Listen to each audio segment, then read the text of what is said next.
Recently, I've been playing a lot of rounds where I play with a more limited skill set, showing you how you, as the recreational golfer, with some basic skills that I teach, can be a single digit handicap and break 80. But in this round, I'm taking the gloves off and I have no intentional limits to my skill. Now, there's a couple things to note. You're going to see me playing from a less closed position than what I typically will show you, and that's because of this. I don't need to be closed in order to keep my weight on my lead foot and my shoulders closed through impact. But I can promise you this, you do. Don't try to mimic what I do here. This is simply to show you what happens when I take the gloves off. And also, for those of you who didn't think I could hit a fade from a closed setup position, this first tee shot is a fade, and it goes 347. Okay, the first thing you do when you get to your ball is you got to check your lie. You can see here my lie, I'm sitting in an old divot. Once you check your lie, you get your yardages. I've got 163 to the center of the green. The pin is up. Okay, 157 stick. Now, just because my lie is bad doesn't mean I can't hit a solid shot. What this means is I can't hit any shot that I want, but I can still hit a solid shot. Now, this is a par 5. It's a shorter par 5. I hit a good drive. I have a shorter distance in, so this is no time to be aggressive and play at the pin. Instead, I got water short of the pin. I'm going to play the left side of the green. I'm coming out of a divot. It's slightly downwind, 157. So I'm going to play the shot at 157, but I'm going to aim to the left of the pin. I have no interest in going at that pin. If I hit it at the pin, it's a miss, a good miss, but it's a miss. So here I'm just going to aim for the left center of the green. Like I said, it's a par 5. I get it up there anywhere around the green, should be good opportunity for birdie. Now, as far as this lie goes, it's on the worst end of the spectrum of bad lies. But what we do by keeping the weight still really helps to overwhelm that bad lie and still gives us the opportunity for solid contact.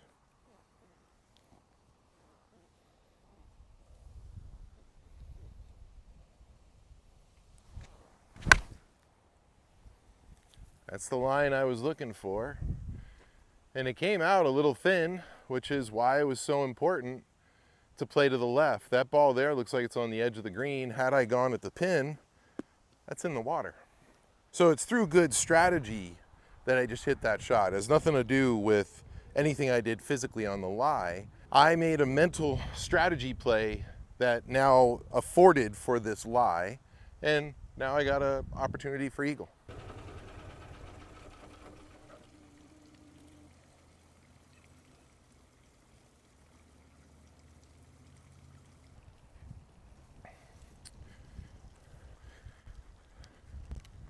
This is gonna feed a lot off of that slope there.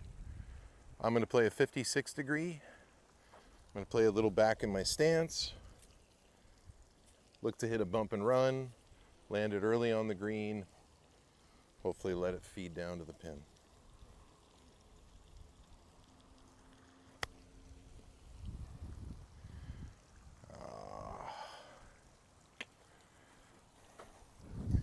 I think a 52 degree would have been better there instead of trying to play the 56 back in the stance, but it's all part of the game, learning.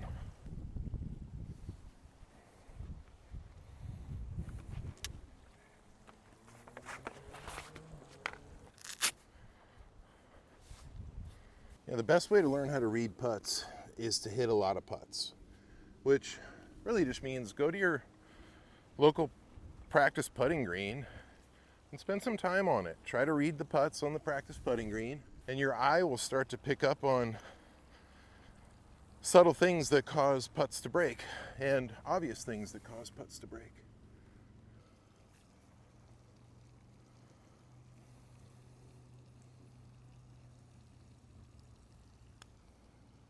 Nice. It's a good start. What made that birdie there was strategy.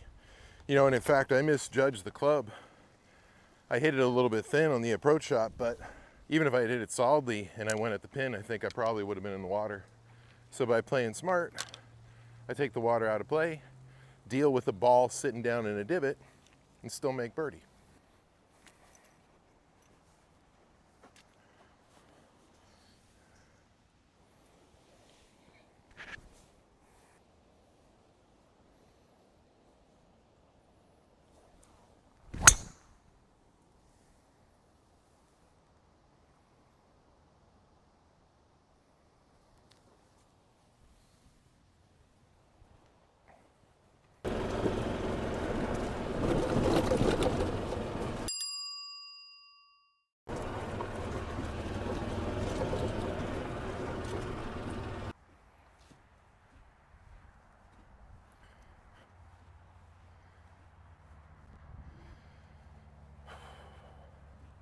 My battery is dead on my laser, and my backup laser I left at the golf course, so I'm on my own today. It's old school, and I love it. Okay, so I have 83 yards to the center of the green. The pin is up, so I'm going to call that 83 minus 15 puts me at 68 to the front. 72 stick. I'm going to play it as 72 stick. Now, I don't know, and I don't have a laser, so this is part of the skill of golf, is just trying to craft a shot in your mind and then commit to it. So I'm just going to commit to a 72-yard shot here.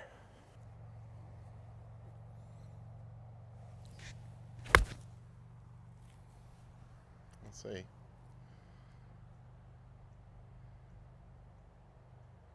Not bad. It didn't bite at all. Went right by the stick.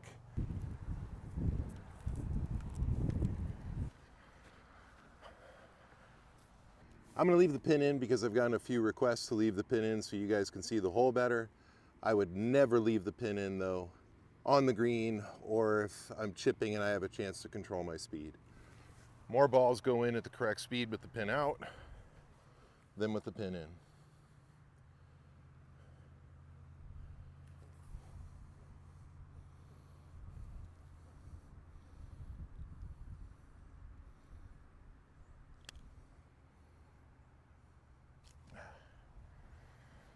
Okay, I wasn't too far off in my read.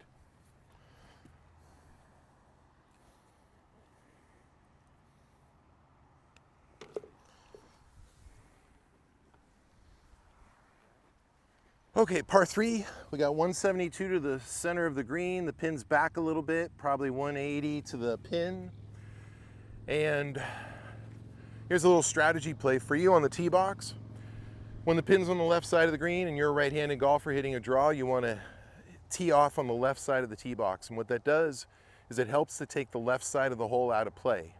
It now angles you more to hit it to the right, which is good for our draw. It's good for the eye view of our shot. But then also, it pushes our miss further to the right. Now remember, we have a 10-yard right and 10-yard left tolerance with our misses. So if I were to aim at that pin and I miss it 10 yards left, I'm in the bunker. So I'm going to aim 7 yards right of the pin so that if I miss it, hopefully, at worst, I'm on the left edge of the green or the right edge of the green.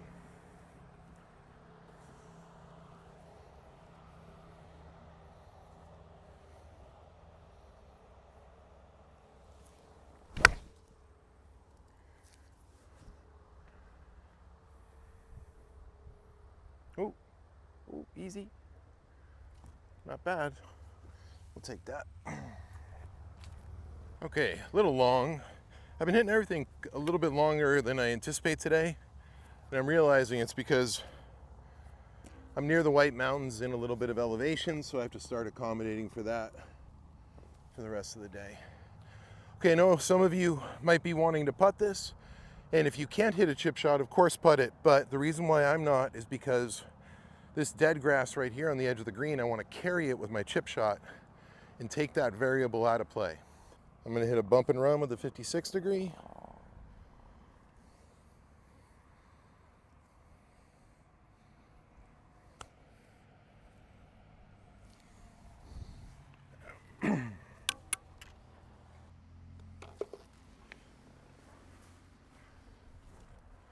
Okay, so this hole, the tees are pushed forward probably about 30 or 40 yards. So I'm gonna play from the full length of the hole just because it's already a pretty short course.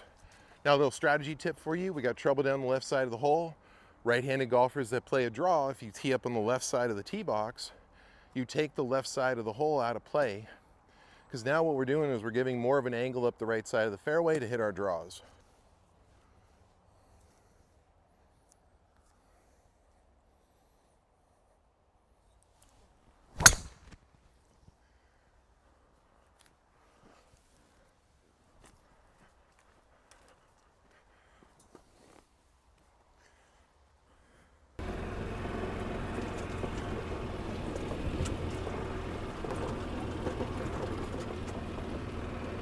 Okay, remember, first thing we gotta do is check our lies.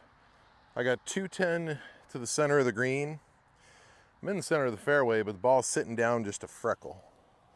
That just means it's gonna be harder to hit it higher. But remember, this is a par 5. I got my second shot here. I'm one ahead of the hole, basically, so I just want to get it up there anywhere around the green at worst.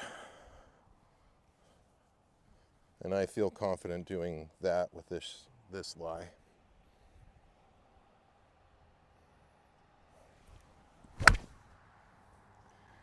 Came out a little bit low, but we'll see. Like I said, anywhere around the green line, and I'm totally okay with this out of that lie. Now, controlling speed. First, it's about reading putts. And we're in a valley here. I got mountains on either side of me. So there's nothing I could really read off of the mountains. So just looking at the slope of the green, I can see this thing's gonna move left about, I think about 2.5 feet. So at that point, I have my line. Now it's all about speed. I make some practice strokes, anticipating that I'm actually hitting a ball, and try to gauge the speed with my practice putting stroke. And then once I get on it, I commit to my line, commit to my speed.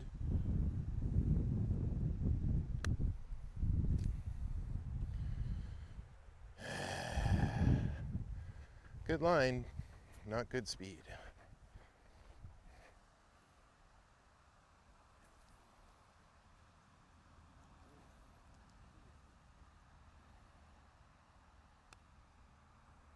Nice. That putt there, I really had to commit to the line, and I'm proud of myself that I did.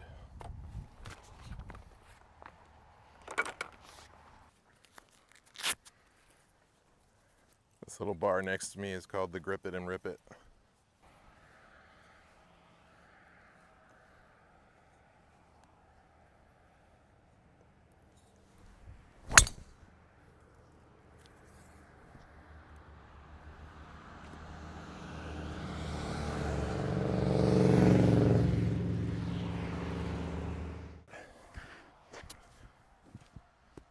"65 yards to the pin." I don't want to hit it past the pin. If I do, I can go off the green and be short-sided. So I want to land this at about 55 yards. That way I'm not reliant upon spin. If I fly it back to the hole, I'm reliant upon spin. If I land it shorter, I have a tolerance now for spin. Flying at 55, hole 65. I'm gonna open the face a little bit, play it a little bit in the front of my stance. Got a 56 degree here.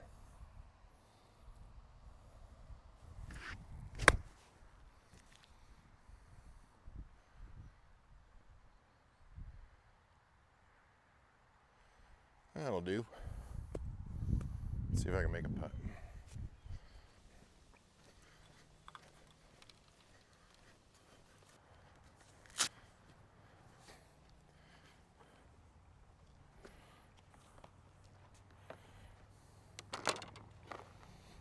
Well, you know, I'm only 4.5 feet to the hole, 5 feet.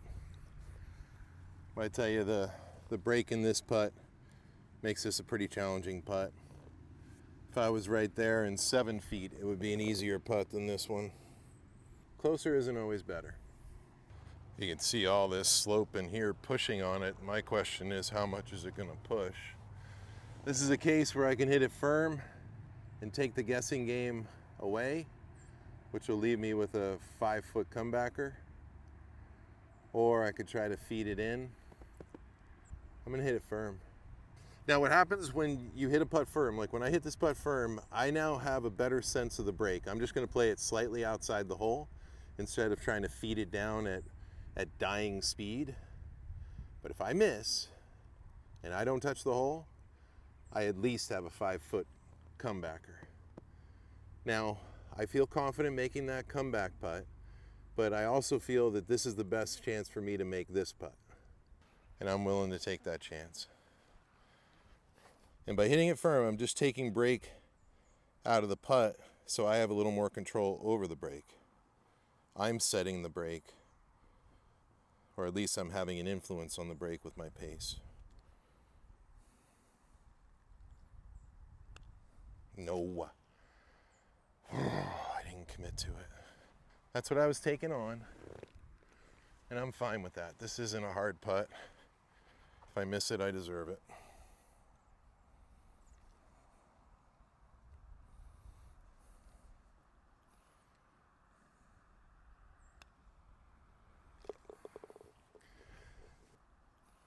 A little bit into the wind.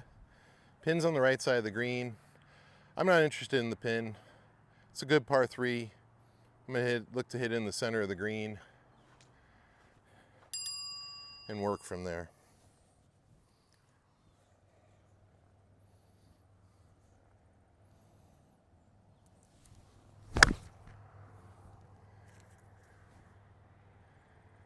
Just right of Mount Washington.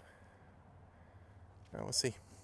Okay, so that wind really hit the ball and I missed it on the left side of the green. But you can see here what's going on. I'm choosing spots to aim at that accommodate for my misses so that if I miss it, I'm still in a decent position. So here, I'm just on the fringe. If you're a beginner golfer, it's always a good idea to think about putting first. But once you develop the skill to hit the chip shot is actually easier for a couple reasons. One, when you hit the chip shot, you're eliminating this longer grass right here, which means I have a little more control over the speed of the shot. Plus, I believe I have more control over the speed also because all I need to do is land the ball here. So I just need to take responsibility for landing the ball here, and the club I choose and the shot I play is what's going to allow the ball to roll out to the hole. True, I don't think it's a 9-iron, and I don't think it's 7-iron. Now, how I know this is just from the practice that I've put in. I think 8-iron's the right play. Little bump and run, land it right about there. Once I determine the shot, then I commit to it. Like I said, I only have to take responsibility for the ball flying that small distance, so I make some practice swings, anticipating the size swing I need for the ball to land in that spot. Then I commit.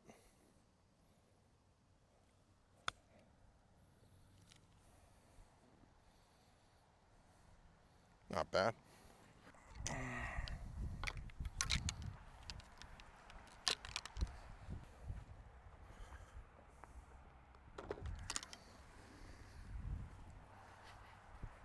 Okay, back-to-back par 3s. It's something that you get with these charming courses. They kind of run out of room.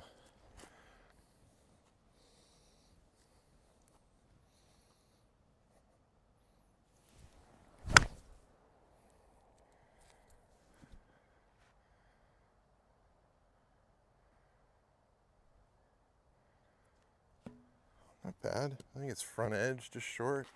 Pins up, so it should be good. Well, I totally misjudged the distance here. I didn't even talk it out as I was hitting the shot. I was thinking so much to myself, I forgot about you guys.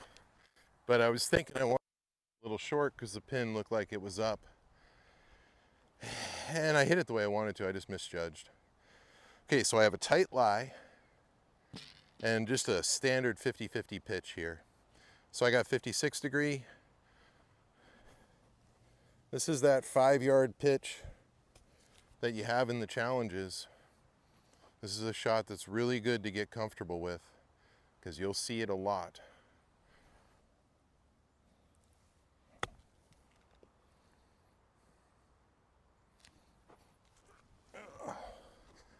I'll take that off that lie.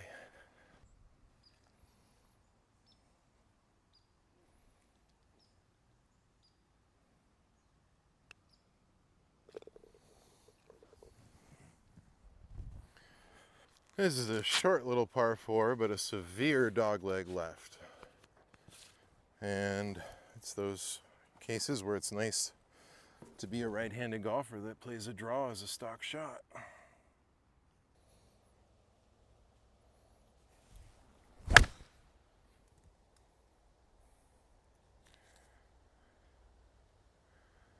A low trappy hook.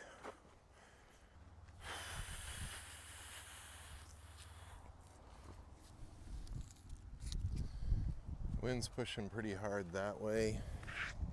Okay, so we got that pin tucked on the right side of the green. I'm coming out of the rough.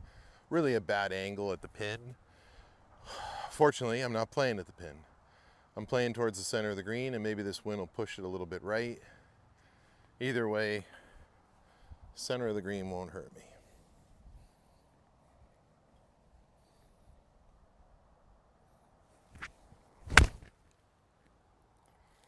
Yeah, wind's pushing a little bit. Does it get there? Yeah, sit. Not bad. As much as it is true that it is not fun playing away from a pin, look here, you saw what I did there. I just played to the center of the green. Didn't try taking on what seemed like a pretty tucked pin position.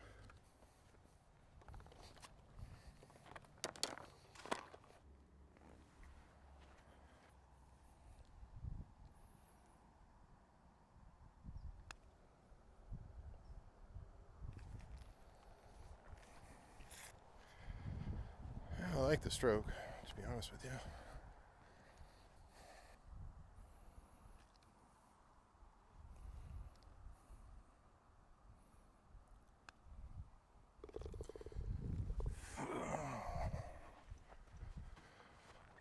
Okay, number 9. 562-yard par 5, uphill into the wind. I'm 2 under. It's a 3-shot hole, so I'm not looking to press this. Just make a couple good swings, try to leave myself a wedge into the green.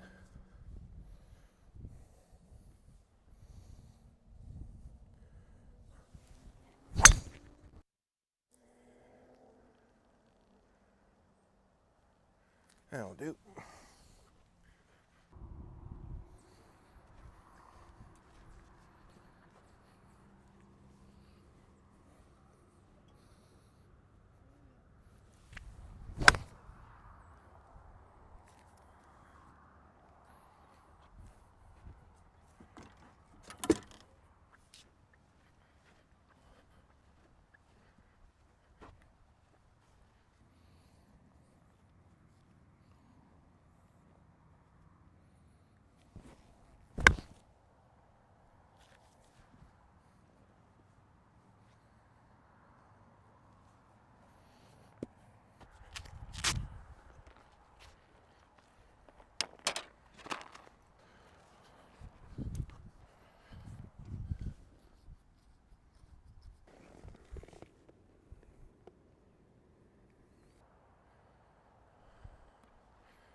Thanks for watching, and stay connected for more tips and updates by following me on social media.